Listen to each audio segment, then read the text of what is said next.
Bora, meu povo.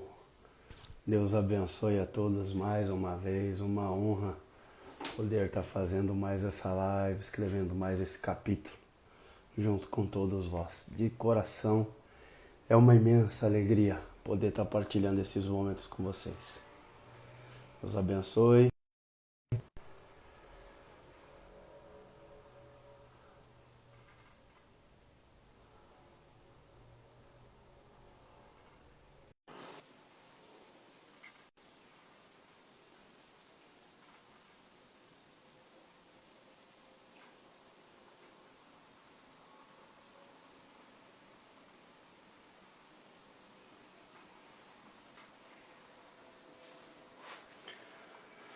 De coração, muita gratidão a todos, viu? Muito obrigado mesmo por você estar junto conosco.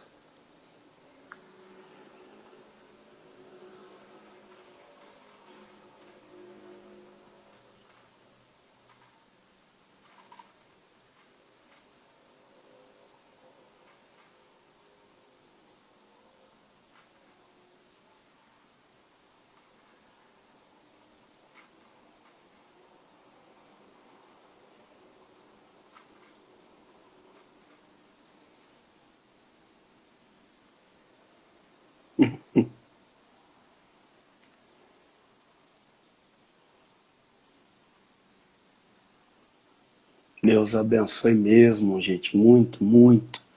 De todo o meu coração, uma imensa gratidão a todos vocês, viu? Os meninos já estão entrando. Vamos junto escrever mais essa página, né? Com a ajuda de Deus.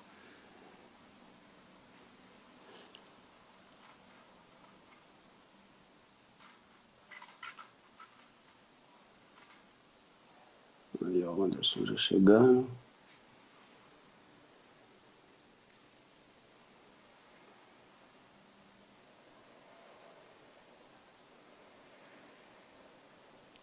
E aí, guerreiro? Ô, meu anjo, você tá bem, mano? Bom. E você, como tá, Jonathan? Bem, graças a Deus, mano. Então tá bom.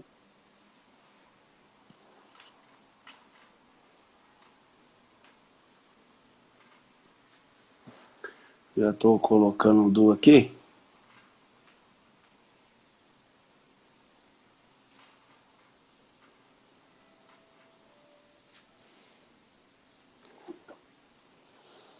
Ô, Pro, eu acho que a sua câmera tá, tá um pouco acima aí. Você consegue, acho que só subir um pouquinho a câmera aí? Consigo. Vamos ver. Agora Aí, acho que ficou não, melhor, não ficou? fechou. Agora deu certo.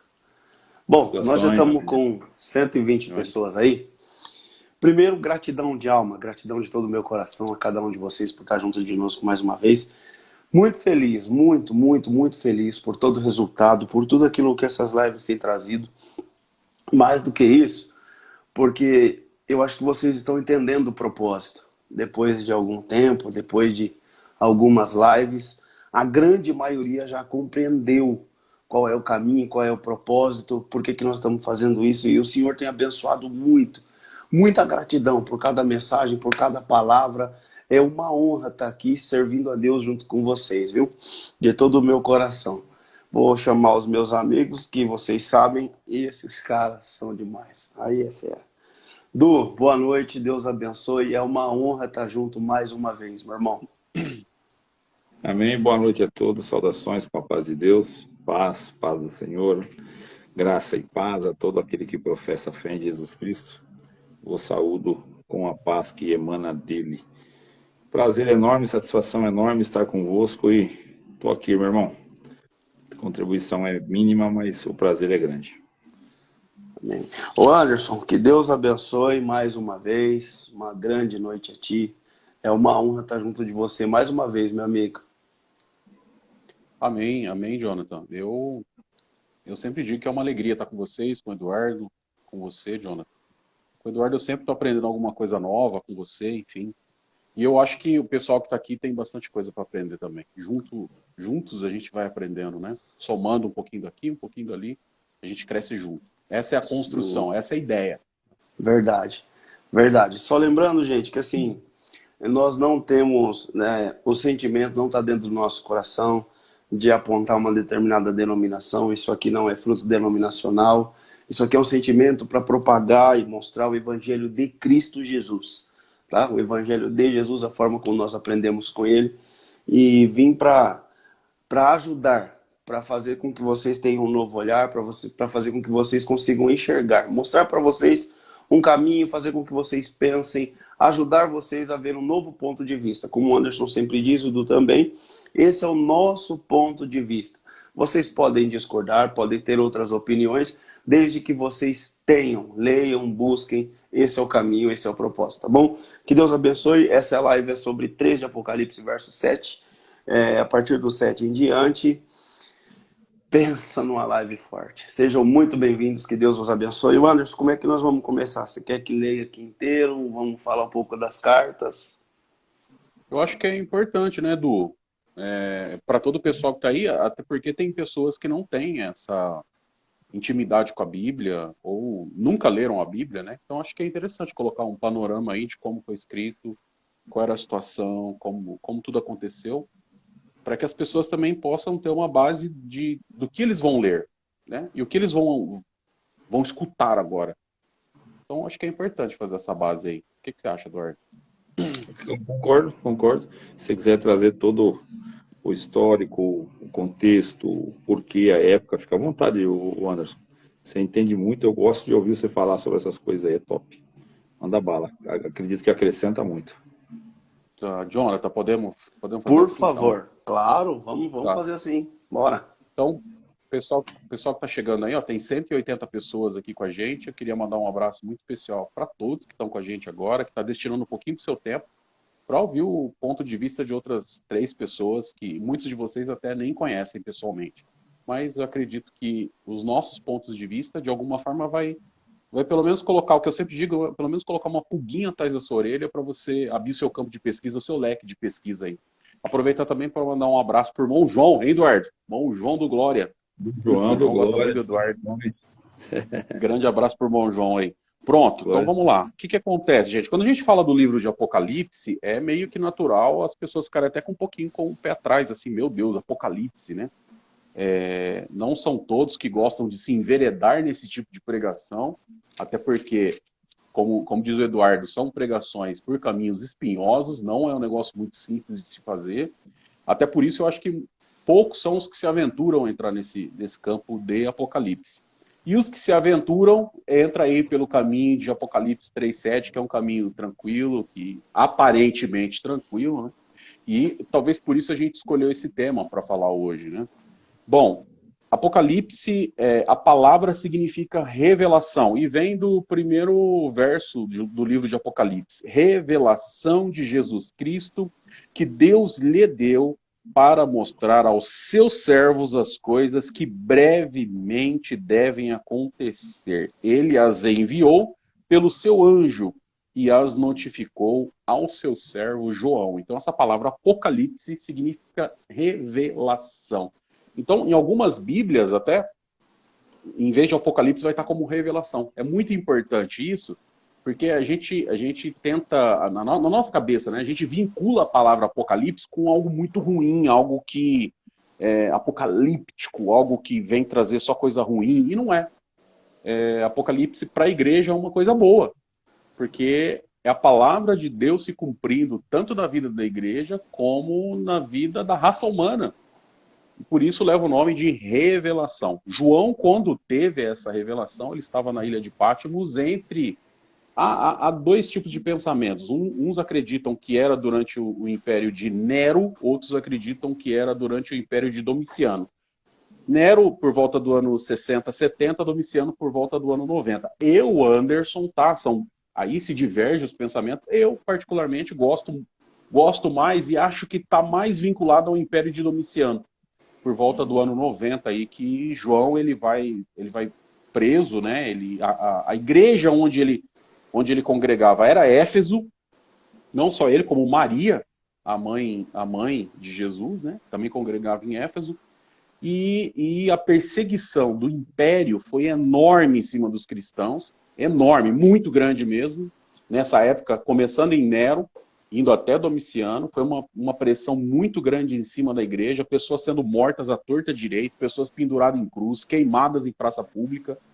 Então, pessoas que professavam a fé cristã. Não foi diferente com o João. Então, um desses dois imperadores mandaram que ele fosse preso e exilado na ilha de Patmos, ali à porta do mar Egeu.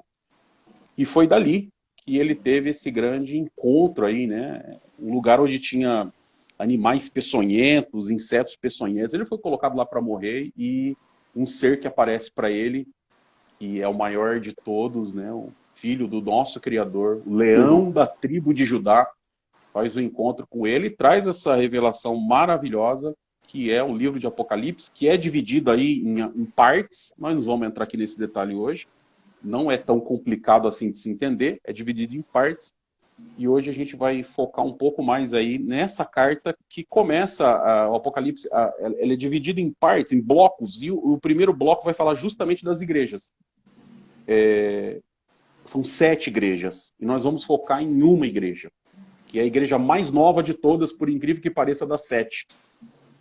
E é uma igreja muito bacana, que veio uma revelação muito bacana para João sobre essa igreja, que é a igreja de Filadélfia.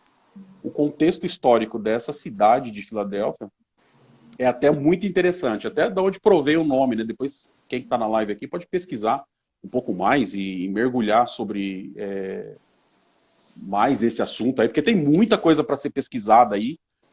O que acontece? Nessa época aqui, um pouco antes, né, mais ou menos 160 antes de Cristo, existiu um rei em Pérgamo. É muito bacana a história. Esse rei de Pérgamo, eles tinham um costume naquela época lá de ir matando o irmão para manter o poder. E 2 irmãos ficaram muito firmes nessa questão de um não maltratar o outro. Acho no mínimo linda a história, né? Os 2 irmãos se mantiveram firmes no sentido de, não, nós não vamos um fazer mal para o outro, porque a gente tem um amor um pelo outro. E aí colocou esse nome lindo de Filadélfia, do grego philos, amor, e delphos, irmão. Então, amor entre irmãos. Olha que top, né? 160 antes de Cristo. Hoje hoje essa cidade está na Turquia. Até hoje sofre terremotos. Lá na época também já sofria muitos terremotos, né? Aquela região toda das 7 igrejas, elas sofriam terremotos ali muito próximo do Mar Egeu, e ganhou esse nome lindo, que é amor fraternal, ou amor de irmãos. Achei lindo o nome dessa cidade, e é disso que a gente vai falar hoje. Eu acho que é isso que já dá para dar uma pincelada aí e entender como que é o começo da história. E eu acho que, assim, essa é uma das principais partes quando a gente fala de contexto, né, Du? Eu acho que aqui a gente vai encontrar muito contexto a respeito do que Cristo queria dizer. Porque o mais importante de tudo, gente, é que Cristo, além de tudo, era um pregador que entendia o contexto de onde ele estava vivendo. Isso é muito forte. Ele, além de tudo, ele usava a linguagem que as pessoas entendiam e o contexto que as pessoas compreendiam. Ô Du, você acha bom que a gente leia o capítulo? Acredito que sim, ou se quiser indo a porção, o que vocês acham? O capítulo todo é pequeno, eu acho que né? porção, né? Porção acho que de porção é bacana. Beleza, então, eu vou tocando aqui. Ô Du, começa no verso 7. E ao anjo da igreja em Filadélfia escreve: estas coisas diz aquele que é santo, que é verdadeiro, aquele que tem a chave de Davi, que abre e nenhum homem fecha, e que fecha e nenhum homem abre. Eu conheço as tuas obras, eis que tenho posto diante de ti uma porta aberta, e nenhum homem pode fechá-la, porque tens uma pequena força, tens guardado a minha palavra e não negaste o meu nome. Aqui é onde ele dá início, Du.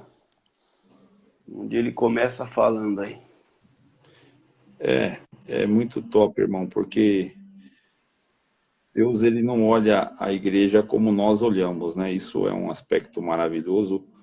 Tudo aquilo que Deus vê, ele vê de forma perfeita, vê o que realmente é em sua essência. E nós olhamos o aspecto, né? O externo, a estética, né? eu posso dizer assim, do cristianismo cosmético, né? Que é estética pura, mas não tem o interior. Bom, aqui ele já começa dando abertura sobre um ponto que eu vou deixar pro Anderson tocar. Aquela chave de Davi ali, o cara tem que ter, o cara tem que ter um conhecimento histórico aqui para dar uma boa falada. E essa porta aí também não é o quê, né? Não está falando de uma porta, É. e sim de quem, né? Eu peço perdão aos irmãos, eu hoje preciso tomar uns remédios aqui, eu tô com bastante dor de cabeça, pressão alta, eu tô meio lento, tô morosão aqui, mas eu vou acompanhando vocês. Ô, Anderson, se você quiser tomar a dianteira, fica à vontade, meu irmão. Bom, como a gente tinha falado no início, a igreja, a igreja de um modo geral, ela sofria uma perseguição muito grande nessa época aqui, entre os anos 60 e os anos 90, tanto no Império de Nero, como no Império de Domiciano. A perseguição em cima dos cristãos, coisa o que a igreja passava naquela época, né? Era um sofrimento muito grande.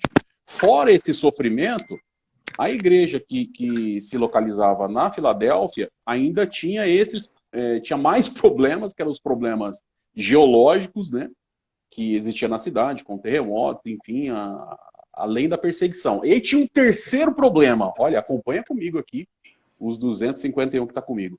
Olha só isso agora.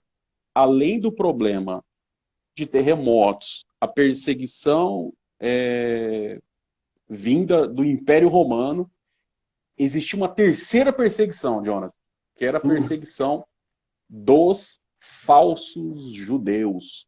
Nossa. Ou seja, pessoas que estavam todo dia dentro da sinagoga, entende-se sinagoga aqui, como se fosse uma igreja mesmo, era o lugar de aprendizado deles, mas essas pessoas religiosas perseguiam os novos cristãos. Então, imagina a situação que esse povo de Deus se encontrava dentro dessa cidade que tinha por nome Amor Fraterno. Então era um caminho bem oposto aí o que eles estavam sentindo, né? O que eles estavam passando. E é incrível que começa a carta, como todas as outras, ao anjo da igreja. Quem é esse anjo? Né? São dois pensamentos. Algumas pessoas, alguns estudiosos acreditam que Deus enviaria um anjo mesmo, um anjo, um ser espiritual para cuidar de cada igreja. Para mim não faz muito sentido, tá? Porque se Deus ele tem um anjo que está lá diante do trono dele, que responde direto para ele, por que ele vai enviar uma carta para uma terceira pessoa para chegar nesse mesmo anjo? Então, para mim não faz muito sentido. Eu gosto de acreditar, e a maioria vai concordar comigo, que o anjo aqui é uma pessoa, um líder lá de dentro da igreja. E como líder passar para a igreja essa mensagem. Então, ao anjo da igreja que está em Filadélfia, provavelmente o presbítero dessa igreja, escreve: isto diz o que é santo. Então não é qualquer pessoa que está dizendo, né? Esse aqui é o santo. Então ele já dá a identidade dele, de quem ele realmente é. E o que é verdadeiro. É engraçado, né? Porque o falso só existe se existir o verdadeiro, né? E naquela região ali não era difícil de encontrar os falsos cristos, ou aqueles que queriam deturpar a fé das pessoas que queriam se achegar a Deus. E ele deixa muito claro, isso diz o que é santo, o que é verdadeiro, o que tem a chave de Davi. Esse texto da chave de Davi, ele não é novo dentro da Bíblia, ele não está escrito só em Apocalipse. Ele aparece 724 anos antes de Cristo, no livro do profeta Isaías. Eu acho que vale a pena a gente voltar um pouquinho lá para a gente dar uma passada. O que vocês acham? Bora. Bora lá? Vamos lá para... Se você que tem a sua Bíblia aí, acompanha comigo. Se você não tiver, pode ficar tranquilo que eu faço a leitura. E depois, quando você tiver um tempo, vale a pena você abrir a sua Bíblia acerca desse assunto, tá bom?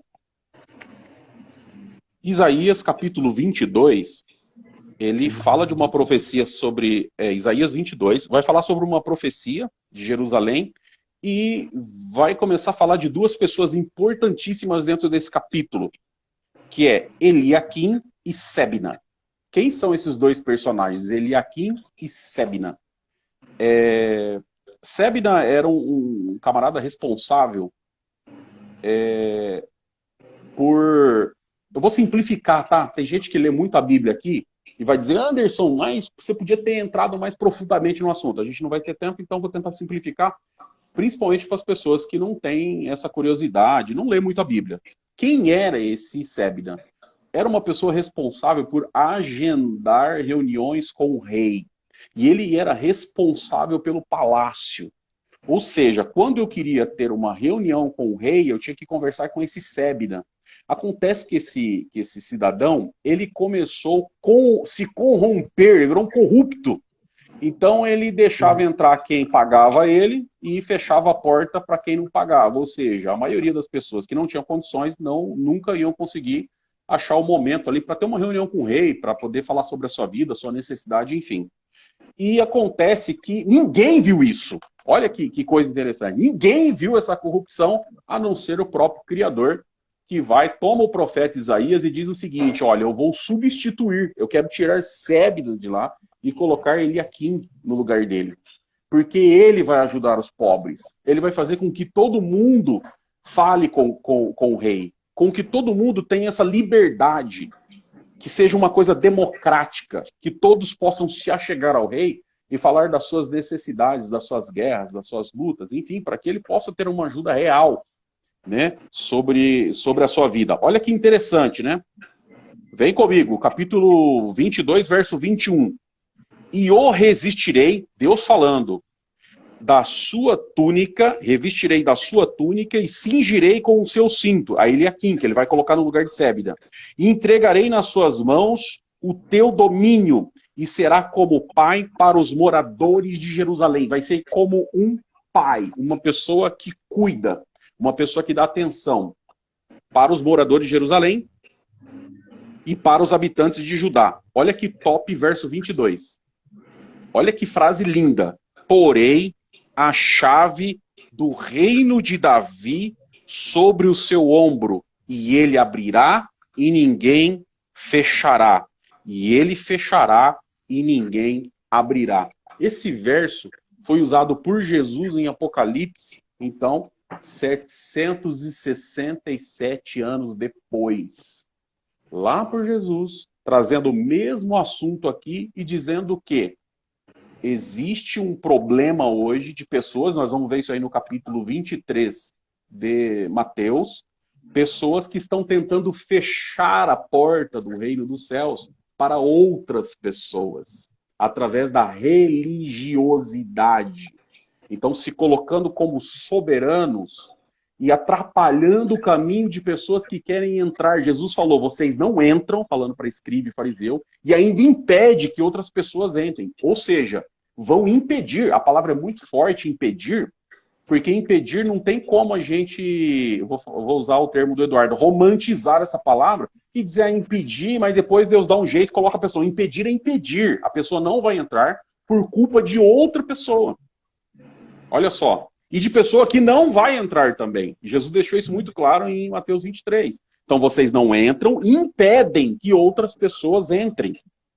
Ou seja, coloca barreiras ali no meio do caminho para que outras pessoas não acessem, né, o amor do Criador e a sua misericórdia. Alguém vai dizer, mas Deus é soberano, ele é potentíssimo e ele pode fazer a via inversa e alcançar essas pessoas. Top, maravilhoso, desde que essa pessoa tenha uma sensibilidade para ouvir e entender a voz de Deus.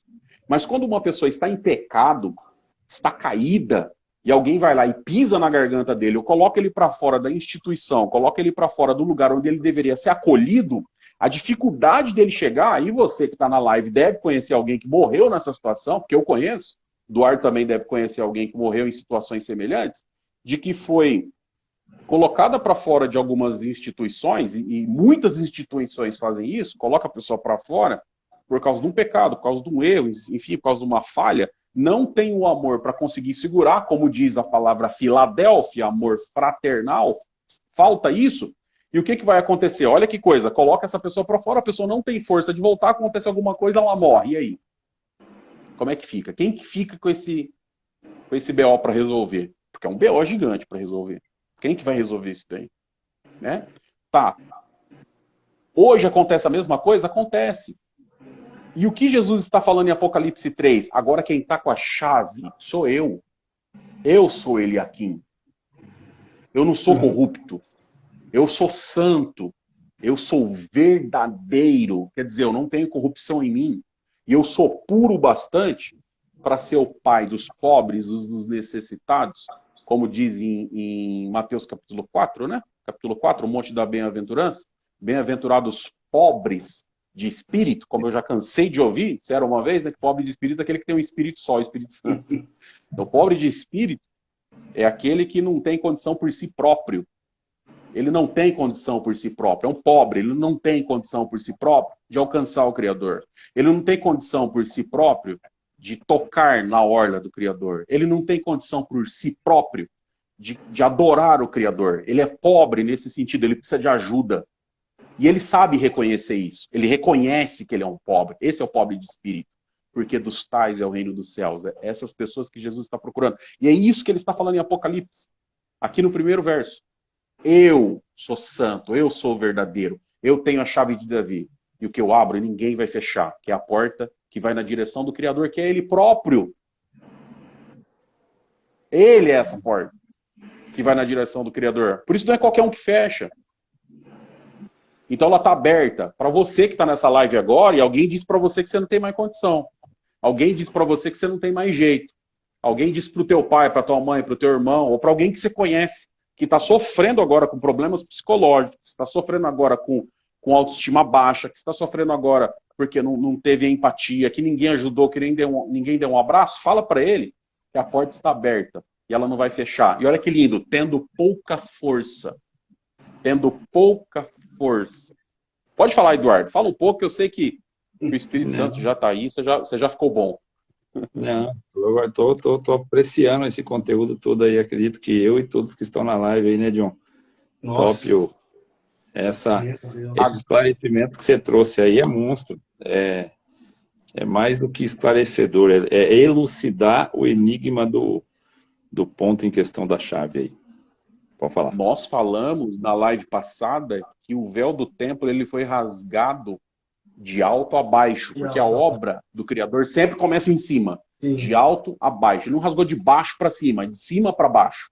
Porque as coisas começam lá, tudo começa lá. O plano começou lá, o cordeiro morto desde a fundação do mundo, antes dele ser morto aqui, ele já tinha sido morto no sentimento de Deus, Deus já tinha visto a morte. Esse livro de Apocalipse aqui, coisa que não tinha acontecido ainda, Deus já estava vislumbrando e revelando o que iria acontecer. E olha que lindo, né? Ao anjo da igreja que está em Filadélfia escreve, primeiro para você, que é o líder, você é o primeiro que precisa saber que eu sou santo, que sou verdadeiro. E depois você passa para a igreja, mas o primeiro a saber é você.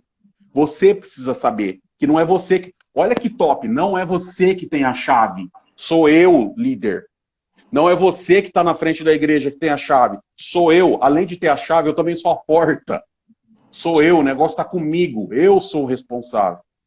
Apesar de você ser malak, que vem da palavra, que significa anjo em hebraico, da onde vem a palavra malaquias, malak significa mensageiro. E aqui anjo é no sentido de mensageiro, aquele que leva a mensagem. Apesar de você ser um mensageiro, quem tem a chave sou eu.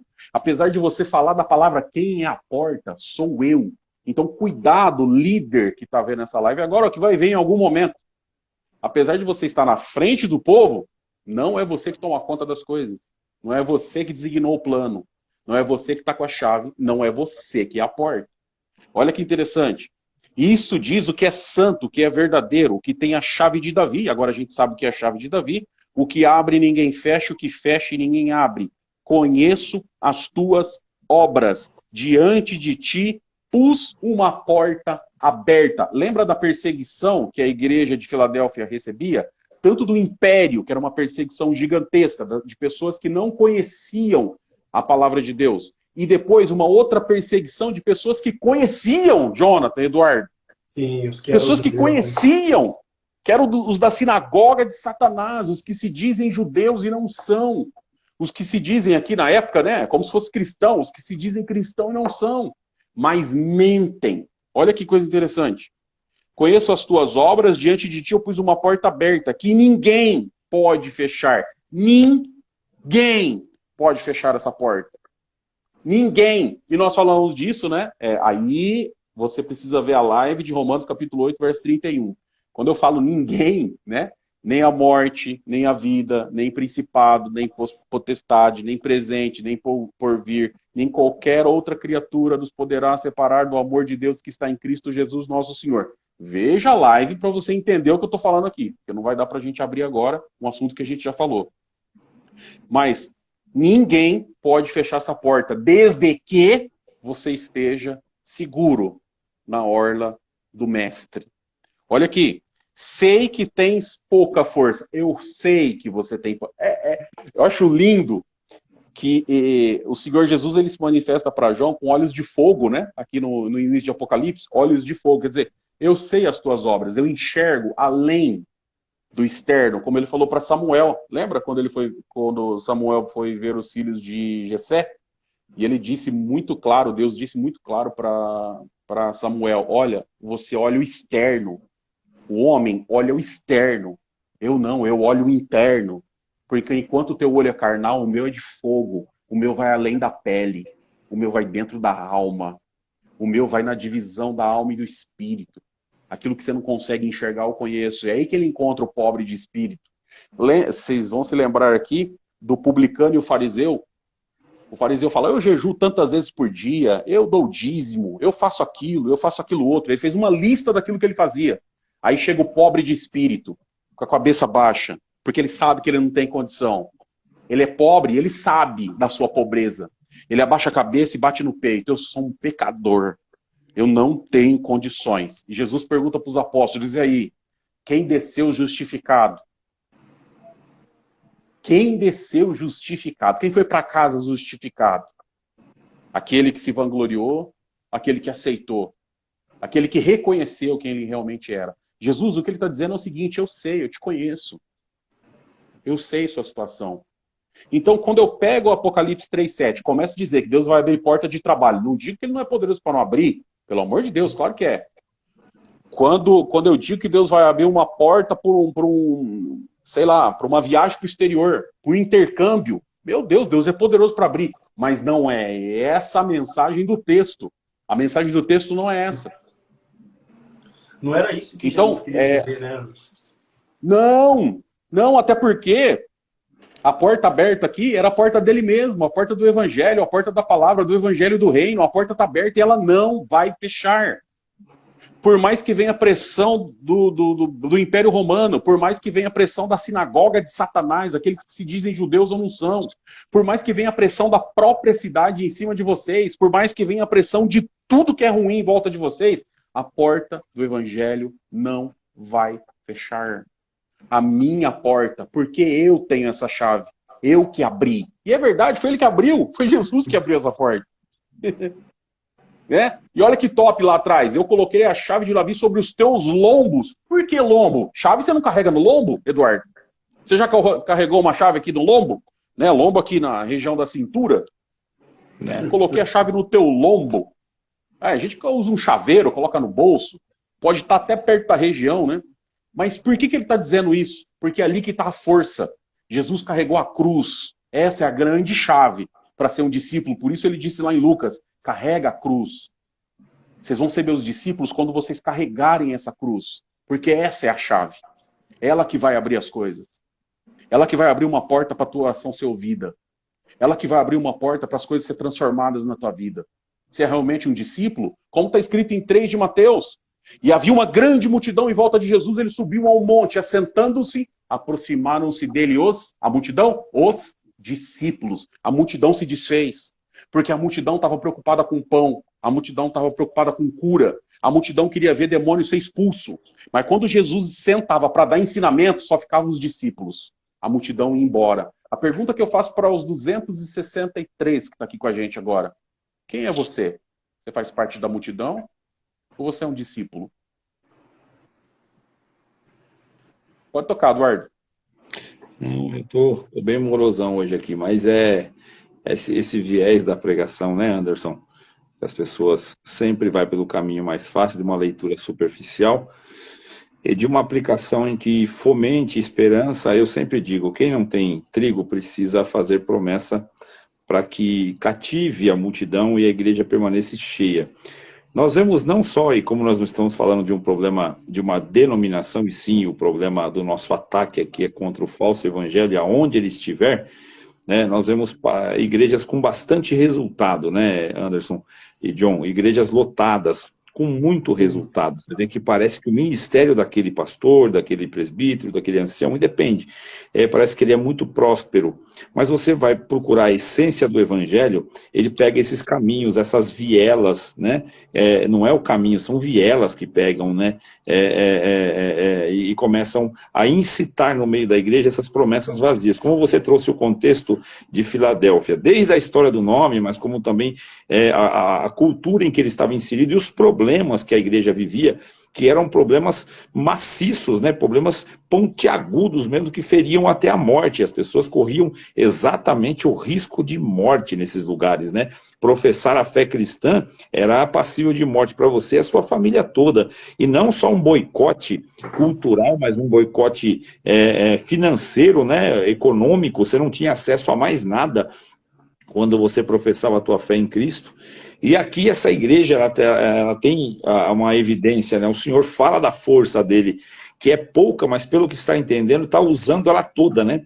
E eu sempre falo isso daí, está usando ela toda, isso que é o top. Porque eu vim conversando com o Deus, usando tudo o que tem. Você vê o exemplo da igreja de Éfeso, ela tem muita força, mas usa muito pouco. Ela tem muita capacidade, mas usa muito pouco. Então ela negligencia essa conduta e nós podemos passar lá na viúva pobre e nos ricos que deitavam as moedas no templo, né? Ou seja, não é o volume que você entrega, não é o tamanho do valor, não é o valor agregado em si dos resultados, e sim o quanto você entrega do que você pode. Está fazendo o melhor? Qual o melhor? O melhor teu ou o melhor de alguém, né? Ou melhor que os outros esperam. Agora, o teu melhor, qual é o teu melhor? O teu melhor tem que estar motivado pelo amor. E essa igreja, ela traz esse conceito. Tendo pouca força, ou seja, não daria para guardar a palavra, porque tem pessoas com muita força e não guardou, mas ela tendo pouca guardou. E o que ela ganhou de presente, Anderson? O que ela ganhou de presente? Uma porta aberta na frente dela. Falou, olha, pode estar tudo ruim, mas eu estou aí com vocês. Eu me plantei no meio de vós, né? Se eu ficar aí, daí eu não saio mais, independendo do que vocês vão passar. Confia nessa palavra. Eu estou aí como porta aberta. E Cristo é o acesso ao reino, né? É o acesso aos recursos infinitos. Independendo de dar certo, né? Eu digo sempre, você veja bem, que recurso Estevão acessou na hora do apedrejamento? Que tipo de recurso era aquele? Que conseguiu glorificar, conseguiu exaltar a Deus, conseguiu perdoar os que apedrejavam ele. Isso não é humano. Esta porta da igreja de Filadélfia estava aberto diante de Estevão, porque Estevão olhou para o céu e viu ela à destra de Deus. Ele enxergou essa porta aí e ele acessou o recurso, e o recurso é infinito. Eu sempre digo, o Anderson, o John, os irmãos, a graça, nós olhamos ela muito como um poder perdoador, um favor imerecido que recebemos, que zerou a nossa dívida, quitou o nosso débito. Mas eu sempre falo, olha para um outro lado, porque ela não é só isso. Ela também é um poder capacitador, né? Que muda uma criatura falida, morta, incapaz de resistir os próprios desejos numa criatura poderosa em Cristo, que é aquilo que Paulo falou, eu posso tudo naquele que me fortalece. É a porta aberta. Isso é muito top. Eu achei lindo a tua abordagem, eu acredito que dá para nós continuar aí da onde paramos para solucionar o resto do texto aí. Jóia. Só para agregar, então, aí acerca da história, como era uma cidade, John, e os 260 tá com a gente agora, Eduardo, como era uma cidade que tinha muito terremoto, né, e até hoje, tá? Até hoje tem muito terremoto na Turquia, era muito comum. Para vocês terem uma ideia, só para vocês terem uma ideia de localização, depois da Turquia, de frente, nós temos Bulgária, Romênia. Depois da Romênia, Moldávia e Ucrânia. Só para vocês terem uma ideia, já que a gente fala muito de Ucrânia, tá tudo tão pertinho que a distância da igreja de Filadélfia hoje para a Ucrânia, que se fala muito, é de São Paulo em Feira de Santana. Só para vocês terem uma ideia de distância. E era tanto terremoto que tinha naquela época, que tem até hoje. Inclusive ontem teve um terremoto de 4 graus na escala Richter, na Turquia. Depois vocês podem pesquisar aí. Então até hoje tem muito terremoto lá. Era comum eles dormirem com as portas abertas. Por quê? Porque podia acontecer uma tragédia de uma hora para outra. Então eles mantinham as portas abertas. Então na cabeça deles, essa expressão porta aberta tinha um significado muito grande. Tinha um significado muito latente, muito poderoso. Por quê? Uma porta aberta podia livrar uma família inteira da morte. Uma família inteira da morte, uma porta aberta.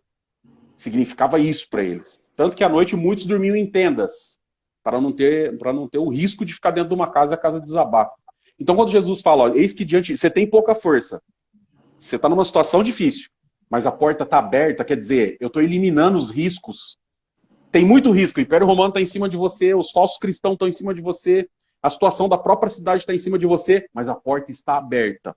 No momento que você mais precisar, vai ter uma saída. No momento que mais você precisar, vai ter uma saída. Só que não depende só da porta. Eu preciso estar ciente do que está acontecendo. Eu preciso sentir o movimento da Terra. E para você que está nessa live agora, a gente está vendo o movimento da Terra. Guerra, rumor de guerra, a gente está vendo tudo acontecer. E a pergunta que eu faço para você que está nessa live, você já se deu conta que diante de ter uma porta aberta e ela não vai fechar? Independente da situação que está o país agora, a porta que eu estou falando não é a porta do trabalho, porque o trabalho pode diminuir, o juro pode aumentar, o juro da Europa está aumentando em todos os países. Nós estamos numa iminência de um ataque nuclear, pode acontecer de uma hora para outra, é só alguém apertar um botão. Mas a gente tem noção, e você que está aí tem noção, que diante de nós tem uma porta aberta, chamada Jesus Cristo. Essa porta está aberta, ele é o escape para nós. Então não é só de um emprego que essa palavra vai falar. Né? Como muitos estão acostumados a pegar, Deus vai abrir a porta do casamento para você, Deus vai abrir a porta do trabalho para você, Deus vai abrir a porta, sei lá, do trabalho público para você. Gente, não é disso que está falando, a mensagem não é essa. A mensagem é uma porta de esperança, a porta do evangelho, a porta das boas novas, a porta que é Cristo. É por isso que ela não vai fechar. Porque a porta do teu trabalho, uma hora fecha, nem que for na hora que você morre, mas ela vai fechar. A porta do trabalho. Essa aqui não fecha. Eu vou abrir a porta do casamento, morreu um ou outro, acabou o casamento. Eu vou abrir uma porta aqui da faculdade. A hora que você terminou, a porta fechou. Não é essa porta que fecha. Ele está dizendo, a porta que eu abro, ninguém fecha. É uma porta que ninguém nunca vai fechar. Essa não é uma e essa porta é Cristo. Né? Não é uma porta passageira, começa agora e fecha amanhã. Ou fecha daqui 4 anos, ou 10, ou 20. Se ela demorar 30 anos para fechar, um emprego, por exemplo, que o camarada aposenta, vocês já viram muita gente falar, eu não vou sair com a minha própria mão, tem que me mandar embora. Aí aposentou, a empresa manda embora, a porta fechou. Como que ela não fechou? Óbvio que ela fechou. Mas não é dessa porta que isso aqui está dizendo. Não é essa a mensagem que a Bíblia está trazendo. Então, mas Deus não é poderoso para abrir uma porta? Irmão, eu fui numa igreja, Deus mandou a palavra para a porta do meu emprego. Ótimo, Deus, desde o começo eles estão falando que Deus é poderoso sim para fazer essas coisas. É óbvio que ele é. Mas não é a mensagem que a Bíblia está trazendo. Não é essa a mensagem. Acho que tá claro para todo mundo. Vamos seguir, Jonathan? Pode ler. Nossa. Paz. Glória a Deus, né? Glória a Deus. Glória a Deus. Vamos seguir. Porque eis que eu farei aos da sinagoga de Satanás, aos que se dizem ser judeus e não são, mas mentem. Eis que eu farei com que venham e adorem diante de teus pés e saibam que eu te amo. Porque tu guardaste a palavra da minha paciência. Eu também te guardarei da hora da tentação que virá sobre todo mundo para provar os que habitam sobre a terra. Eis que em breve eu venho, retém o que tu tens, para que nenhum homem tome a tua coroa. Forte, Eduardo. Pode escorrer, Eduardo. Não, toca o C, Anderson. Não tô bem mesmo, rapaz. Tô rapaz, aqui, então, mas você vai ficar bem agora. Ó que top. Vem comigo, que chique que é isso aqui. Você guardou a palavra da minha paciência. Esse texto é usado por Paulo nas cartas. Palavra da paciência. Os pecados cometidos sobre a paciência de Deus. Sabe o que Deus está falando para a igreja de Filadélfia? Para os crentes de Filadélfia? Então, vocês estão sofrendo pressão do Império Romano, vocês estão sofrendo pressão pela própria geografia do lugar onde vocês estão, vocês estão sofrendo pressão dos falsos judeus, da sinagoga de Satanás, do próprio Satanás, onde ele coloca pessoas contra vocês, mas eu vou dizer uma coisa para vocês, não é para parar. Tem que ter amor fraternal, vocês têm que converter mais pessoas, vocês têm que falar do meu amor, vocês têm que falar da minha misericórdia. Olha aqui, porque guardaste a palavra da minha paciência. Eu tive paciência com vocês um dia, e eu quero que vocês tenham paciência com essa cidade também. Porque tem pessoas aí que eu ainda quero salvar, isso que ele quis dizer. Tem pessoas aí que eu quero salvar. Gente, vocês acham que agora, ó, 11h16 da noite, 23h16, eu poderia estar muito tranquilo aqui, vendo um videozinho no YouTube, fazendo meu estudo bíblico aqui tranquilo, o Eduardo também, o John com a esposa dele, jantando, ou passeando, comendo um Mac. Olha o que a gente está fazendo agora. 280 pessoas vendo a gente, colocar um ponto de vista. E, de novo, é o nosso ponto de vista. É só um ponto de vista e você pode discordar. Não tem problema. E se você quiser agregar alguma coisa, coloca nos comentários do vídeo, que vai para o YouTube. Nós estamos aqui no Instagram, mas ele vai lá para o YouTube no canal do Eduardo. Coloca lá os seus comentários. Ô, irmão Anderson, irmão Eduardo, eu vi uma coisa aqui que vocês não viram. Eu gostaria de acrescentar aqui. Vou colocar aqui nos comentários. E nós vamos receber com todo amor, porque a gente recebe comentário com todo amor, com todo carinho, porque a gente não é o dono da verdade. A única coisa que nós estamos querendo dizer aqui é que a palavra de Deus e toda ela tem um alvo. Tem um alvo. Ela tem um lugar onde ela quer chegar e ela vai alcançar o alvo. E muitas vezes o Eduardo colocou, alguns pregadores estão pegando vielas e estão mudando o alvo. E estão trazendo para as pessoas e colocando nas pessoas ela como o centro de toda a atenção. Colocando e te vitimizando, não fazendo de você um pobre de espírito. Muito, muito pelo contrário, porque pobre de espírito nós já vimos o que é, mas te vitimizando. Você sabendo que você é rico, sabendo que você está com toda a pompa diante do Criador, você chega lá com uma gravata de fio italiano, sei lá quantos fios, e você se acha melhor do que os outros, e senta numa posição nas primeiras cadeiras, como está escrito em 23 de Mateus, né? Amam os primeiros lugares dentro da sinagoga, se acham melhor muitas vezes, mas e aí? E a pergunta que fica agora? É quando vem uma palavra, você quer ser vitimizado. E você próprio se vitimiza, acreditando que o Criador vai fazer. Aí Tiago diz, vocês pedem e não recebe. É lógico que não vão receber. Porque o Criador conhece você por dentro e por fora. Enquanto nós criamos capa de um amor falso, como diz Paulo, que o amor seja não fingido, e o que nós mais vemos ultimamente, me desculpe o que eu vou dizer agora, muitas instituições mudaram o foco da pregação do evangelho e um culto que era para adoração virou culto para petição de dinheiro. E não é 10, 20 reais. Não é o que você tem, é aquilo que você não tem. É aquilo que você não sabe nem se você vai estar vivo para dar. E mudou o foco das coisas. Muitas denominações estão agindo dessa forma. Muitas denominações. E como o Eduardo falou, essas são algumas vielas. E para compensar isso, um contraponto que eu faço, pego Apocalipse 3,7 e digo que você vai ser abençoado. Você vai ser abençoado, as coisas vão virar, a tua vida vai mudar, dá um glória, fica na comunhão, vem, dá um abraço nele, você dá um abraço, e vai trazendo aquela coisa do sentimento para dizer, olha, vai mudar a tua vida, pode ficar tranquilo, e a pessoa morre e não mudou. Por quê? Deus falhou? Deus é mentiroso na revelação da sua palavra? Que é essa aqui, 31.105 versos. Essa aqui é a palavra. Se eu não compreender essa daqui, não adianta alguém me oferecer atalhos. E aí o que ele está dizendo, visto como guardaste a palavra, você guardou a palavra, você guardou a minha palavra. Não a palavra do Jonathan ou do Eduardo. Eu guardei a palavra, o que está escrito aqui. Visto como guardaste a palavra da minha perseverança ou paciência, também eu te guardarei na hora da tentação que há de vir sobre todo mundo, para aprovar os habitantes sobre toda a terra. Fica tranquilo que eu vou te guardar. Essa é a ideia. Vocês viram aqui que a questão não é um emprego. A questão não é te dar um carro novo.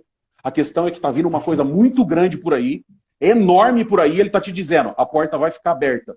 No momento que estiver desabando tudo, você tem para onde correr. A porta vai estar aberta. No momento do maior terremoto na tua vida, a porta chamada Cristo vai estar aberta. E ela não vai fechar. Pode tocar, o John. Glória a Deus. E a porta não fecha nunca, né, Anderson? Amém, amém. Nunca. E a porta não fecha nunca. Todos que vierem a mim, disse Jesus, de maneira nenhuma eu os lançarei fora. A porta sempre vai estar aberta. Todos que vierem, todos, independente da maneira que você está. Todos que vierem a mim, de maneira alguma, eu vou lançar fora. Eu jamais vou fechar a porta na sua cara. Glória a Deus. Eis que em breve eu venho, retém o que tens, para que nenhum homem tome tua coroa. Aquele que vencer, eu farei uma coluna no templo do meu Deus, e ele não sairá mais de lá.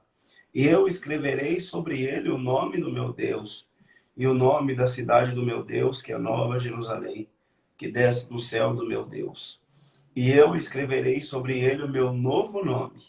Aquele que tem ouvidos, ouça o que o Espírito diz às igrejas. Fantástico. Forte, poderoso e, como diz o Rafa, secreto. É muito lindo, né?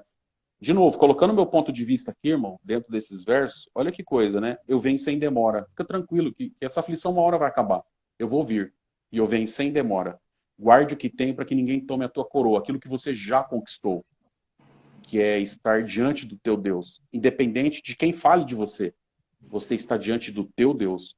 A quem vencer, eu farei coluna no templo do meu Deus. Numa cidade onde todas as colunas, ou a maioria, era trincada por conta dos terremotos, ele diz, você vai ser uma coluna. Numa cidade que não tem trinca, numa cidade que não tem terremoto, na Nova Jerusalém do meu Deus. É lindo isso, né? Eu vou te tirar de um lugar, eu vou te colocar em outro, onde não tem mais isso. Não vai ter mais essas coisas. Para você que tem alguém no hospital agora, algum amigo que está internado, alguém que você perdeu por esses dias, alguém que se esforçou em servir a Deus, e você fica perguntando aí nessa live, perguntou essa semana toda, isso não é profecia, tá? Eu só estou trazendo aqui para o contexto. Pensa que a pessoa saiu dessa situação e está indo para uma outra muito melhor, onde não tem choro, onde não tem dor, onde não tem lágrima, onde não tem aflição, onde não tem angústia.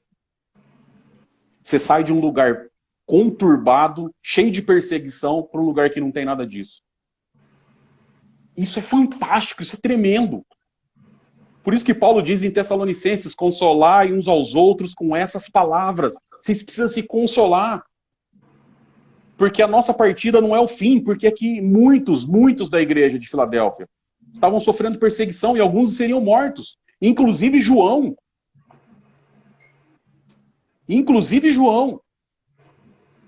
Diz, né, o costume que antes dele ser mandado para a ilha de Patmos, ele foi colocado num tanque de óleo fervente. Olha só isso, de azeite fervendo. E aí o imperador não deu conta, falou, não é possível, o cara não morre. Vamos mandar... não é bíblico, tá? Mas segundo o costume, muitos acreditam que realmente isso aconteceu. E ele vai parar lá em Patmos. Gente, é muito forte isso. Quanta perseguição, e a porta continua aberta. E a porta ficou aberta na vida de João, tanto que ele voltou para Éfeso e terminou os seus dias em Éfeso, avançado na idade, e crendo absolutamente que ele ia reencontrar o mesmo mestre que ele viu transfigurar no Monte da Transfiguração, o mesmo mestre que ele viu chamar com carinho, o mesmo mestre que ele acompanhou até a cruz, o mesmo mestre que prometeu para ele a vitória, o mesmo mestre que consolou ele na partida do seu irmão Tiago Maior, quando foi decapitado dentro da prisão, em 12 de Atos. Eu imagino a lágrima de João, perdendo o irmão e sabendo. Ele foi para a cidade que não tem terremoto, onde a porta sempre vai estar aberta. Por isso que está escrito que a cidade, as portas são de pérolas, porque a pérola vem com a dor da ostra. Sim. A dor da ostra. Então a ostra ela precisa ser machucada. Né? E aquela casquinha que nós, da casquinha do machucado, na ostra é uma pérola. A cicatriz de uma ostra é uma pérola. Né? Ou algo que entra dentro dela para contaminar, um grãozinho de areia, ela vai lá, envolve e cria uma pérola. Por isso que fala, as portas da cidade, as 12, são de pérola. Obra de pérola. A porta é Jesus. E para ser uma pérola, antes veio o sofrimento. Muito sofrimento. Ah, mas são 12 portas. Jesus é um só. Não esqueça que ele é onipresente. Ele está em todo lugar, a todo tempo. No momento que ele vai estar servindo a ceia para o Jonathan, ele vai estar olhando para o olho do Eduardo e dizendo: que bom te ter aqui. Amém. Top, top, maravilhoso. Acredito eu, John e Anderson, que ficou bem claro. Sempre vamos abordar esses textos. Eu peço perdão aos irmãos por eu não estar bem hoje. Eu não quis falhar com os amigos aqui, tá pelo menos presente com essa cara feia aqui na tela. Senão fica só esses dois bonitos aí. Tem que deixar um feio para contrabalancear aí. Eu estou feliz. O aspecto da pregação, né, que eu trouxe aí foi muito lindo. A abordagem pobre de meias verdades que o texto não quer dizer, ele mais envenena do que serve o pão à mesa. A meia-verdade é uma mentira inteira. E quando eu preciso, como pregador, pregar porta de emprego, porta de sucesso, porta de viagem, porta de faculdade, e inúmeras portas, mas no universo terreno, humano, finito, fazer essas promessas para fidelizar o crente dentro da igreja, para que ele tenha um vínculo de esperança, de que alguma coisa boa vai me acontecer, por isso então fico. Não faço mal para não ser punido e faço bem para ser abençoado. Este programa de recompensa, ele é anticristo, porque Cristo, nós não tínhamos nada a oferecer e ainda não temos e nunca teremos a ele. E ele veio e morreu por nós, pagando a nossa dívida e fazendo esse favor que nós não merecemos. E até hoje atua com favores extras na nossa vida, como o Anderson trouxe. Deus abre porta, Deus cria caminhos, está tudo na mão dele. Mas essa não é a promessa e esse não é o projeto principal, não é o cerne da obra, não é a coluna dorsal do evangelho. Então não faz parte da promessa de Cristo eu fidelizar uma igreja, eu deixar aquela igreja cativa da minha pregação, porque eu fiz a ela promessas de abundante vida terrena. Eu não posso, não podemos, ninguém pode, Cristo não fez isso. Se ele não fez, ele é o mestre, sigamos o mestre. Ele falou para nós imitarmos ele. Paulo falou, sede meus imitadores como eu sou de Cristo. Não dá para imitar outro modelo, um modelo da teologia coaching, né? Motivacional, que fala das emoções, que fala de você, para você e com você, em que o centro da mensagem é você. Isso não é palavra de Deus, isso é palavra de homem. Não temos nada contra um coach ou contra uma evolução humana, desde que isso seja apresentado como isso mesmo. Olha, hoje é uma palestra para desenvolvimento humano, está tudo certo, não tem problema nenhum, nós não temos nada contra. O problema é fazer do evangelho, chamar isso de evangelho. Isso é um falso evangelho e cria falsos crentes. Então esta é mais um ponto da Bíblia utilizados para quem não tem coragem, Anderson, de pregar o evangelho verdadeiro, que tem medo de esvaziar a igreja, que tem medo de confrontar, porque tem o teto de vidro, talvez, às vezes, ou porque não quer magoar as pessoas. Cristo não veio magoar pessoas, ele veio confrontar as pessoas para que elas olhassem naquele ponto que ele falou no início das bem-aventuranças. Bem-aventurados pobres de espírito, o estado de espírito pobre, né, que reconhece a sua miséria, né, a sua miserabilidade, e fala, eu não tenho condições de ser salvo, eu dependo de alguém. Mas ele falava a fariseus, que eram hipócritas, que achavam que era salvo porque tinha lei, porque tinha a circuncisão, porque, enfim, as tradições, eles se achavam salvos. E hoje nós temos uma camada enorme, eu digo um percentual muito grande de irmãos que foram iludidos e outros que se deixaram iludir e que acham que a sua conduta, aquilo que já fizeram, a sua postura, onde eles estão inseridos, vai lhe render salvação. Porque ele faz o bem, ele não fala palavrão, ele não deve para ninguém, ele é um homem honesto, pai de filhos, esposo de uma esposa só. Você não faz mais do que a tua obrigação como homem honesto. E isso não produz salvação. E essa palavra que hoje nós abordamos aqui, eu peço perdão por não conseguir acompanhar, mas foi muito bom porque o Anderson despejou conteúdo na live, ficou muito top. Mas lembra, essa abordagem sobre promessas de bênçãos, chave de Davi que abre e ninguém fecha, e você coloca o teu sonho como a porta que vai abrir, não é de Deus, não é o Senhor. Deus pode sim, mas é exceção à regra. Por via de regra, ele está falando de outra coisa aqui, totalmente distante desta ideia. Então, esse tipo de palavra, né, Anderson John, ele mais envenena do que dá saúde. Porque enquanto está usando esse texto para falar que a tua vida vai ficar boa, as pessoas que estavam sendo aí, a história, né? Os personagens dessa história estavam sendo moídos só por professarem a fé em Jesus Cristo. Quando que do lado de cá, agora o pregador desvia o curso desta água e quer servir de bandeja benção e prosperidade. Esse não é o caminho, não está certo. Então o nosso embate aqui não é para dizer que somos os donos da verdade, é trazer você para dentro do contexto, como o Anderson fez de forma maravilhosa, explicar o que estava acontecendo e o que o texto quer dizer. E aí quando alguém vier dizer para você que esta porta é a porta da tua benção, da riqueza, da prosperidade, qualquer outra coisa terrena e finita, lembra de uma coisa. A porta, qualquer coisa que seja para você, né, Anderson? Seja para que o centro seja você, não é esta porta. E lembre, não é só o pregador que é o problema, e sim também a ovelha que vai buscar isso daí.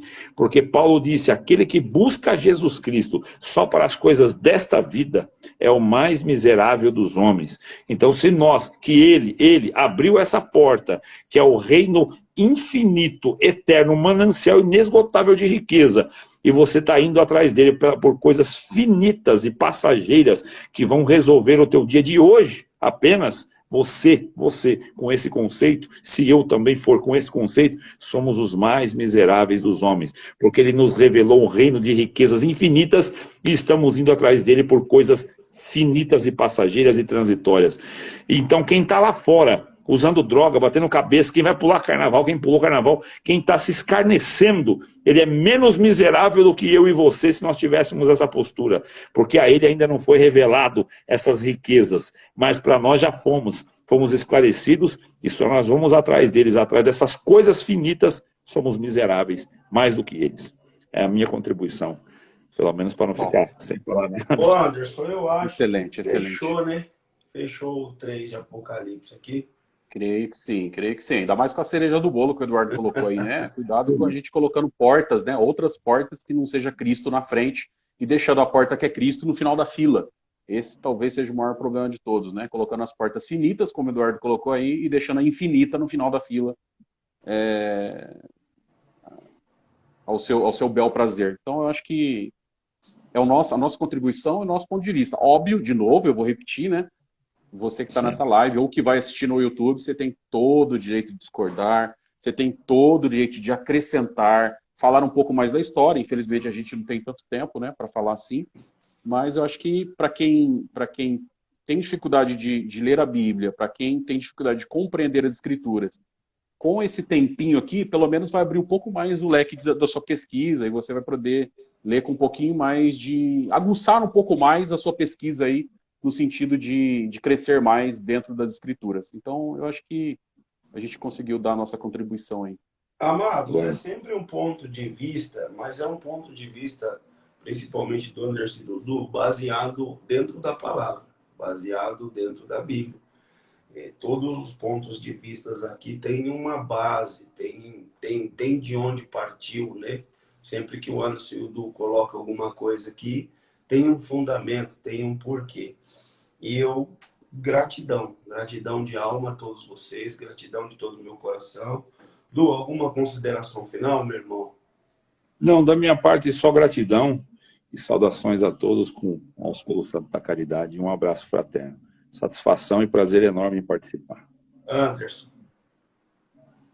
Filadélfia, amor fraternal. Foi um prazer estar com vocês aqui. Com o Eduardo, mesmo ele doentinho assim, a gente tem um carinho enorme por ele, e sabemos que aí tem muito conhecimento e a gente sempre aprende com ele. Então foi um prazer estar com você, Edu, um prazer, John, e com quase 300 pessoas que estiveram com a gente aqui. Foi uma grande alegria estar com vocês e colocar aqui o nosso ponto de vista. Ótima semana a todos. Amém. Gente, nunca se esqueçam, contexto.